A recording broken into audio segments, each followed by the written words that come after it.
the decision of one man to launch a wholly unjustified and brutal invasion of Iraq. Speaking of which, we should probably give a nice memory to the fallen of that day, right? Khalid al-Mihdhar. I'm gonna stop right now. That's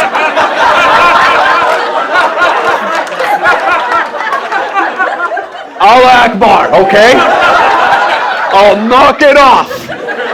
That's the jihad talking from the other side, being like, don't you fucking dare. You like that CN Tower, do you?